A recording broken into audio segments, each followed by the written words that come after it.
خالد بن ولید public school میں زیر تعلیم طلباء و طالبات، السلام علیکم ورحمۃ اللہ وبرکاتہ۔ آج میں آپ سے تھوڑی دیر کے لیے مخاطب ہوں۔ آپ کو یہ اطلاع دیتے ہوئے مجھے بہت خوشی ہو رہی ہے کہ خالد بن ولید پبلک اسکول کی تیسری منزل کی تعمیر کا آغاز ہو چکا ہے۔ ہماری کوشش یہ ہے کہ چھٹی اور امتحانات کے دنوں میں زیادہ سے زیادہ تعمیراتی کام مکمل ہو جائے، تاکہ نیا سیشن جب اپریل سے شروع ہو تو اس میں ہمارے طلباء اور طالبات پڑھ سکیں، اور جو ہماری بہت سی ضروریات ہیں، فیسلٹیز ہیں، ریکوائرمنٹ ہیں، ان کو بھی ہم فراہم کر سکیں۔ مثلاً سائنس لیب، فزکس، کیمسٹری اور کمپیوٹر لیب، یہ سارے انتظامات انشاءاللہ ہوں گے۔ کوشش یہ کریں گے کہ ڈیجیٹل لیب جو آپ کے پاس ہے اور اس کے اندر توسیع پیدا کی جائے، اور بھی کلاسز کے لیے اس کو فراہم کیا جائے۔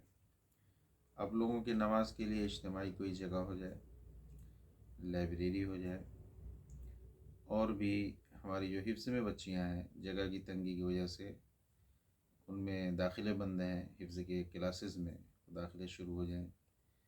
عربی عالمہ کورس میں بچیاں کچھ اور آنے والی ہیں، ان کے لیے گنجائش ہو جائے۔ اس کے لیے تیسرے منزل کی تعمیر بہت ضروری تھی، اور اللہ کے بھروسے شروع کر دیا گیا ہے۔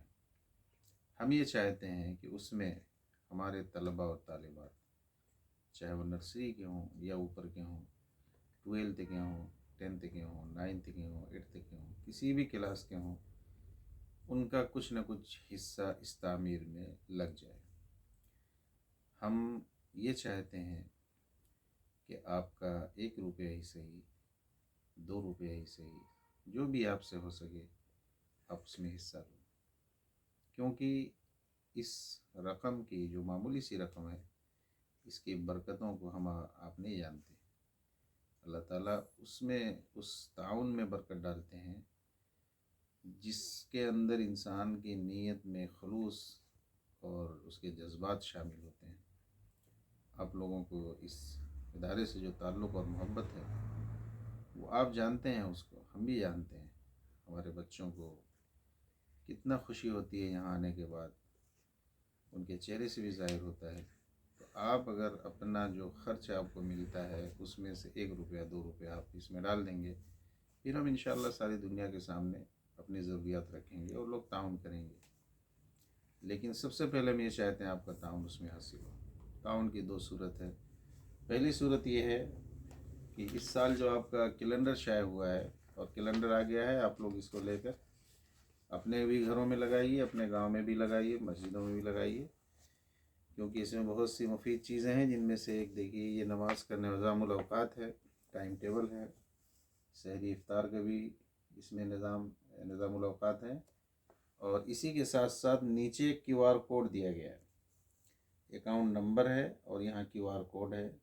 جو آپ کے اسکول کا ٹرسٹ ہے، جو سوسائٹی ہے جس کے انڈر میں اسکول چل رہا ہے، یہ اس کا کھاتے کا QR کوڈ ہے۔ آپ اس کو اپنے موبائل سے سرچ کریں، اور 1 روپیہ ہی صحیح لیکن آپ اس میں ڈال دیں، اور پھر اس کی سلپ آپ چاہے اپنے کلاس کے گروپ میں ڈال دیں، واٹس ایپ گروپ میں، یا مجھے پرسنل پر بھیج دیں، یا حافظ نسیم صاحب کو دے دیں، تاکہ ہم حساب میں اس کو مینٹین کر لیں۔ اور اگر کسی کے پاس اس طرح کی سہولت نہیں ہے کہ وہ QR کوڈ کے ذریعے سے بھیج سکے، تو پھر آپ اپنا پیسہ لا کر اسکول میں جو باکس بنا ہوا ہے، آفس کے باہر رکھا ہوا ہے، اس میں دھیرے سے آپ ڈال دیجیے۔ 2-3 دن کا موقع آپ کو ہے، یعنی جمعہ تک، بلکہ سنیچر تک آپ کا تعاون ہو جائے ابتدا میں، پھر ہم انشاءاللہ اس QR کوڈ کو عام کریں گے، اور ہمارے جتنے جاننے والے ہیں یا ہمارے لوگوں کے جو جاننے والے ہیں ان تک اس پیغام کو پہنچائیں گے، اور انشاءاللہ ان سے تعاون ملے گا اور یہ تعمیر مکمل ہوگی۔ تو آپ اپنے جو چھوٹے بچے ہیں وہ اپنے والدین سے پوچھ کر یا ان سے ڈلوائیں، جو چھوٹے 8 سال 10 سال 12 سال کے بچے ہیں۔ جو بچے 15 سال یا اس کے اوپر ہیں وہ اپنا پیسہ بھی ڈال سکتے ہیں، اس میں کوئی حرج نہیں ہے۔ اللہ تبارک و تعالی ہم سب کو نیک کاموں کی توفیق عطا فرمائے۔ السلام علیکم ورحمۃ اللہ۔